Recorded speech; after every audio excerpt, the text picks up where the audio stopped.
chào tất cả các bạn nha. Hôm nay thì cùng xem cây cần dài gấp đất lẻ nha các bạn, dục lên xe ben nha. Đây các bạn coi, bắt đầu mình múc từ từ của nó ngập cái cần nha. Đây nhớ đăng ký like ủng hộ mình nha.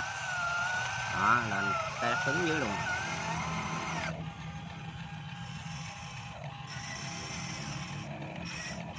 Đây là chiếc xe ben hôm bữa mình làm cho cái anh một cái anh ở một cái anh kia đặt hàng của mình nha.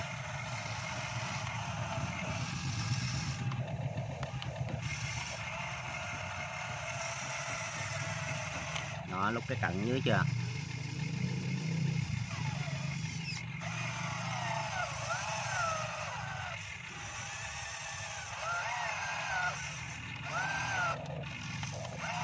Dính gì thôi.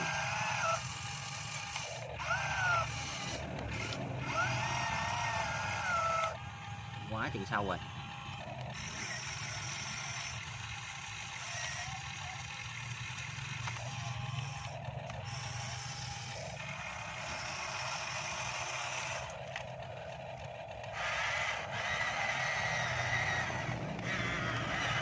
Gần đây một thùng ben luôn thấy không.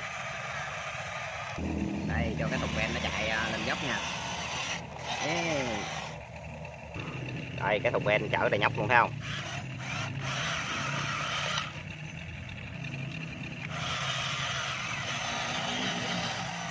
Mà lái tay một à, nguy hiểm quá.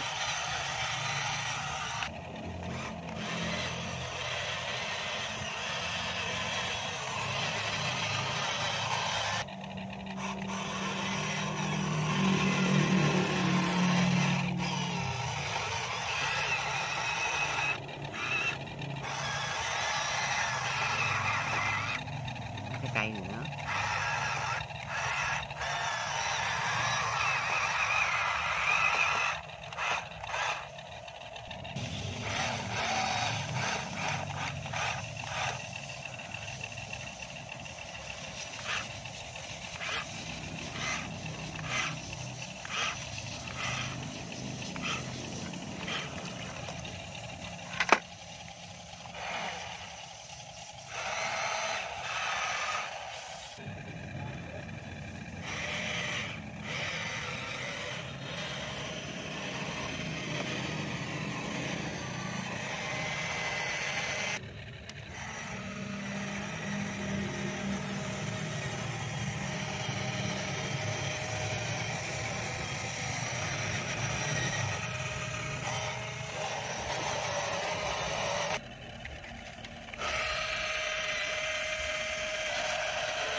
Cái gì cũng nhắc người ta.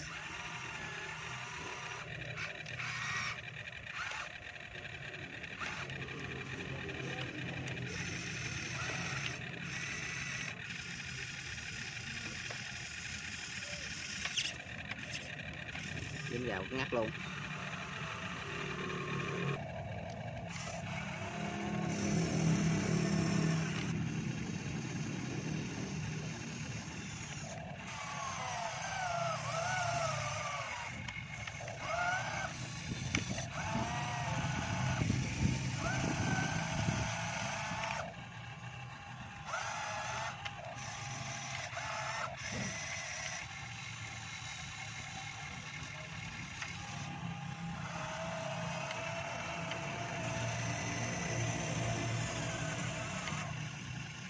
Rất cứng này.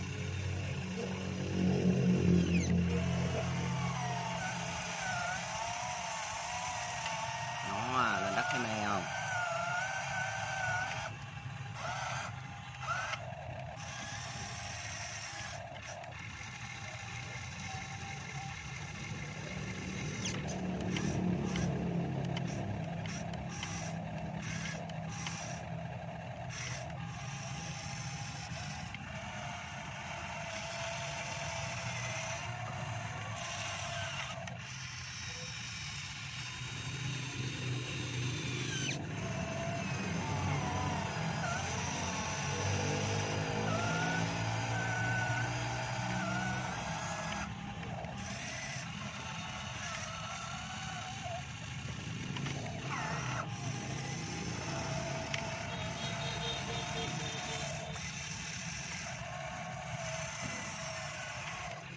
sâu dữ rồi đó.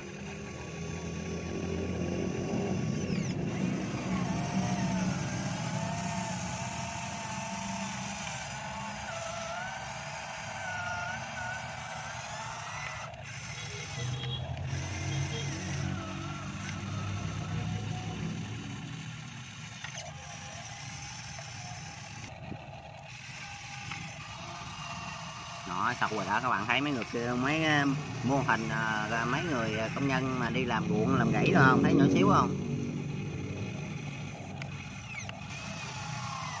Con này nhận lúc cái cần của nó ở dưới vẫn được luôn nha.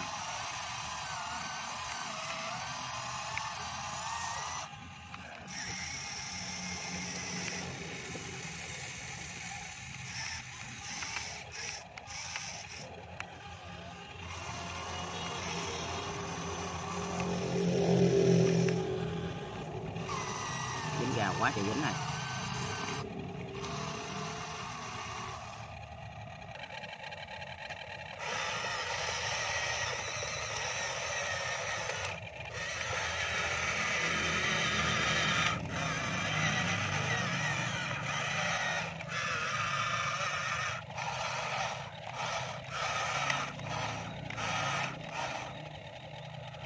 Chở muốn đầy cái thùng không, da ben lại đầy đổ luôn nha. Nó nhỏng ben không. Đây bên đây cái nắp cabo mình mở ra nha các bạn, mở ra rồi. Đó, nguyên của nó là gì đó, bự lắm nha.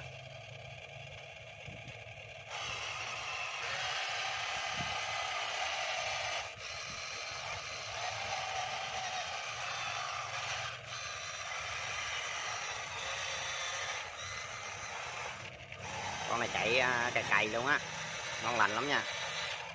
Đây còn bên đây chiếc xe xúc của mình nè. Phà này để hôm nay chơi lâu lắm rồi, cả năm rồi. Đó, trên đây tới đầu đây chở nhận dưới. Rồi ok, nay tới đây nha các bạn ơi. Rồi bên đây là xe chở đất nè.